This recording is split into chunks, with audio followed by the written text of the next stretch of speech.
Hi and welcome back to my channel. Today we will talk about the Iraq War and its significance in our world, and how it could shape wars as we know it. Let's start from the start of why it happens and move on the timeline. Before we start, I would like to say that this video isn't a history video on the Iraq War, but it's significant of it, so let's get started. In 2003, Iraq was suspected of developing a biological weapon, then Iraq's refusal of inspection led to the invasion in 2003.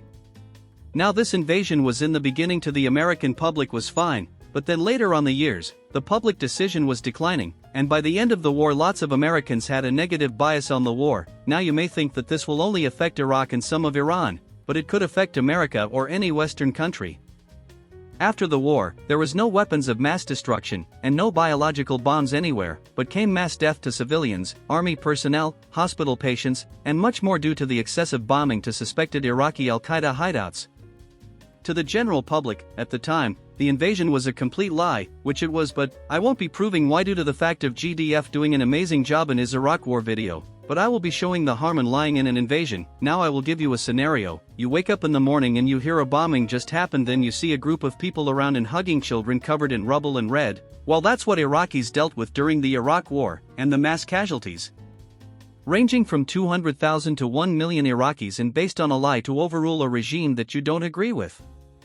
Now this war demonstrates the longevity the government is willing to go to invade whatever it wants.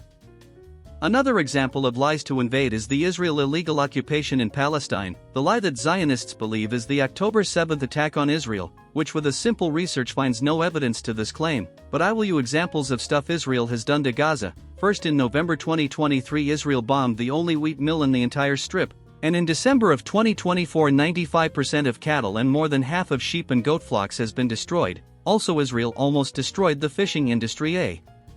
Critical food security for Gaza. Another example is OCHA saying that on average 150 trucks per day goes into Gaza with gas, food, and much more, and for a total population of 823,000 that isn't good.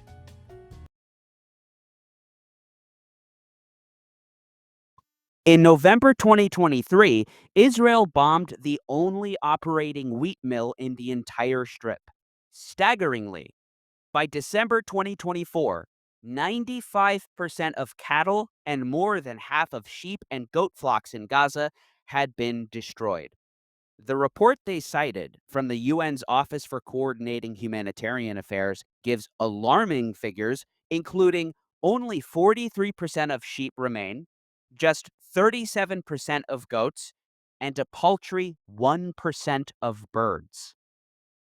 Israel's offensive has also almost obliterated the fishing industry, long a critical source of food security for Gaza's residents. Similarly, vast damage has been inflicted on agricultural lands. As of March 2025, according to the UN's Food and Agriculture Organization, some 80% of total cropland area is damaged, and some 77% is in the IDF-designated no-go areas.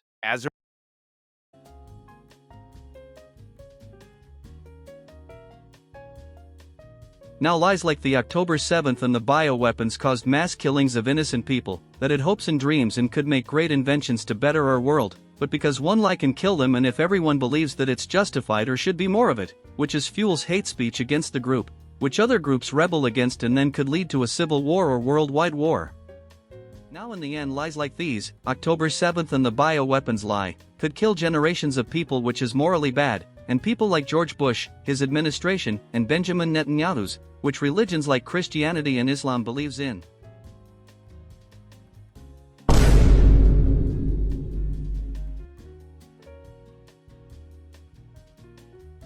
And in conclusion, the Iraq War was America's first war they lied about to invade it and kill innocent lives. If you want more history in the Iraq War, I recommend GDF's video on it, and in my opinion we should investigate why and evidence for the war to support it, and what happens in the dark. And finally, thank you for watching my video. I hope you the best day today, tomorrow, and the rest of 2025. And in case I don't see you, good afternoon, good evening, and good night.